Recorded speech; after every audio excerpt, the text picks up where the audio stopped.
झारखंड में कांग्रेस और झारखंड मुक्ति मोर्चा के बीच खटपट की एक और खबर सामने आई है और इस खबर की एक तरीके से कहे तो शुरुआत एक बार फिर से राधा कृष्ण किशोर को लेकर हुई है। राधा कृष्ण किशोर ने अपनी सुरक्षा वापस कर दी है और बताया जा रहा है कि वो जो झारखंड की डीजीपी है उनके रवैये से नाराज़ हैं और जिस तरीके से राधा कृष्ण किशोर ने अतिरिक्त पुलिस वैन की मांग की थी अपने कारकेड के लिए, उस मांग को लेकर डीजीपी की तरफ से कोई जवाब नहीं दिया गया और आखिरकार उन्होंने अपनी सुरक्षा वापस कर दी। तो जो ये कई बार खबरें आती थी खासतौर पर राज्यसभा चुनाव में जिस तरीके से कांग्रेस पार्टी, झारखंड मुक्ति मोर्चा, आरजेडी और माले के बीच हम देखेंगे कि एक तरीके से खींचतान होती रही। कांग्रेस ने आरजेडी और माले पर हार का ठीकरा फोड़ा और पूरी तरीके से गठबंधन की जो गांठ है वो खुलते हुए नजर आई। एक बार फिर से राधा कृष्ण किशोर के इस कदम के बाद एक बार फिर से गठबंधन की गांठ जो है वो पूरी तरीके से खुल गई है और उन्होंने जो अपना विरोध है वो विरोध दर्ज कराया है और उन्होंने एक चिट्ठी लिखी है, जिस चिट्ठी को लेकर हालांकि राधा कृष्ण किशोर अपने तौर पर कई चिट्ठियां लिखते रहे हैं, मुख्यमंत्री को भी उन्होंने कई चिट्ठियां लिखी हैं, लेकिन जिस चिट्ठी की चर्चा अभी हम कर रहे हैं वो चिट्ठी है राधा कृष्ण किशोर ने जो चिट्ठी लिखी थी राज्य की डीजीपी को, तदाशा मिश्रा को। उन्होंने 2 महीने पहले डीजीपी को ये चिट्ठी लिखी थी कि आप चूँकि उनकी सुरक्षा में 16 कमांडो तैनात है, उन 16 कमांडो के लिए 3 जो बोलेरो गाड़ियाँ जो है वो दी गई हैं। इसके अलावा 3 जो है वो स्पेशल ब्रांच के पुलिस अधिकारी भी उनकी सुरक्षा में तैनात रहते हैं। तो जो 16 कमांडो हैं उनके लिए 3 गाड़ियां हैं। वित्त मंत्री ने डीजीपी को पत्र लिखा था और ये मांग की थी कि उनके चूँकि जब उसमें वो कहीं जाते हैं, मंत्री कहीं सफ़र करते हैं तो जो उनके कारकेड की जो गाड़ियाँ हैं उसमें उनके सुरक्षाकर्मी एक तरीके से कहा जाए तो ज़बरदस्ती ठूस के उस गाड़ी में सफ़र करते हैं और उनके लिए उनकी सुरक्षा को लेकर, खासतौर पर सुरक्षाकर्मियों की सुरक्षा को लेकर बड़ा सवाल पैदा होता है। तो उन्होंने डीजीपी को पत्र लिखा था कि आप हमें एक अतिरिक्त वाहन जो है वो उपलब्ध कराए। लेकिन इसी बीच में एक और घटनाक्रम हुआ और जो वित्त विभाग के संयुक्त सचिव हैं पंकज कुमार सिंह, उनको जो पुलिस महानिरीक्षक हैं प्रोविज़न, उन्होंने पत्र लिखा और जो वित्त मंत्री की सुरक्षा में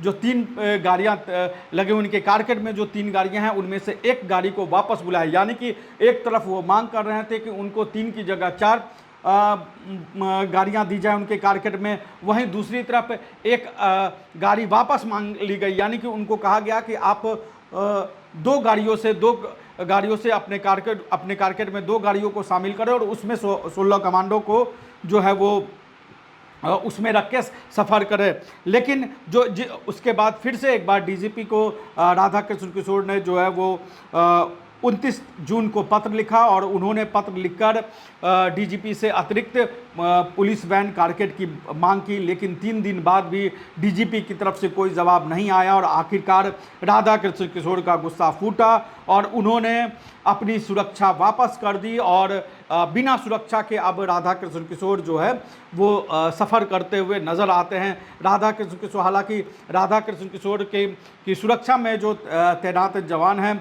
वो अभी भी राधा कृष्ण किशोर के घर पे हैं। उनको डीजीपी की तरफ से कोई निर्देश नहीं है और जब तक डीजीपी की तरफ से निर्देश नहीं आएगा तब तक वो वित्त मंत्री का घर जो है उनकी सुरक्षा को छोड़ नहीं सकते हैं। लेकिन वित्त मंत्री उन सुरक्षा कर्मियों का अपने लिए इस्तेमाल नहीं कर रहे हैं और जो 3 वाहन थे उन 3 वाहनों को भी राधा कृष्ण किशोर ने वित्त विभाग को लौटा दिया है। तो ये खबरें थी कि वित्त मंत्री ने अपनी सुरक्षा वापस कर दी है और जब ये वित्त मंत्री ने सुरक्षा वापस की तो बिहार का भी ख्याल आता है कि बिहार में भी इसी तरीके की स्थिति हुई थी।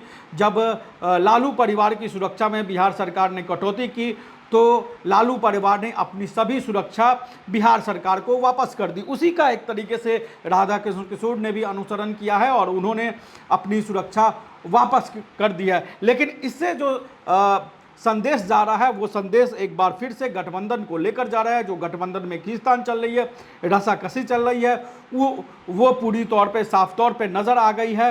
और राधा कृष्ण किशोर ने जिस तरीके से अपने गुस्से का इजहार किया है, उससे एक बार फिर से राजनीतिक गलियारों में कई तरह की चर्चाएं जो है वो शुरू हो गई है। और इससे पहले भी आपको याद होगा कि राधा कृष्ण किशोर समय समय पर मुख्यमंत्री को चिट्ठी लिखते रहे हैं और अलग अलग समय पर वो सरकार गठबंधन के दौरान खासतौर पे कांग्रेस पार्टी के जो चुनाव के दौरान वादे थे, उन वादों को भी याद वो दिलाते रहे हैं। और जो उन्होंने एक चिट्ठी लिखी थी जिसकी बहुत राजनीतिक गलियारों में चर्चा हुई थी, वो चिट्ठी थी झारखंड में जो अनुसूचित जाति आयोग है उसके एक तरीके से नेपथ्य में होने को लेकर, उसके अस्तित्व में ना होने को लेकर उन्होंने चिट्ठी की थी। और उन्होंने बताया था कि जो झारखंड में दलितों की स्थिति है, हरिजनों की स्थिति है, वो बहुत दयनीय है।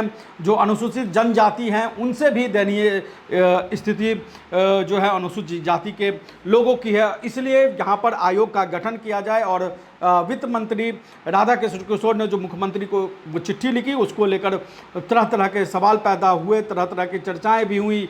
ये बात भी एक बार फिर से सामने आई कि गठबंधन में खासतौर पे कांग्रेस पार्टी और झारखंड मुक्ति मोर्चा के बीच सब कुछ सहज नहीं है।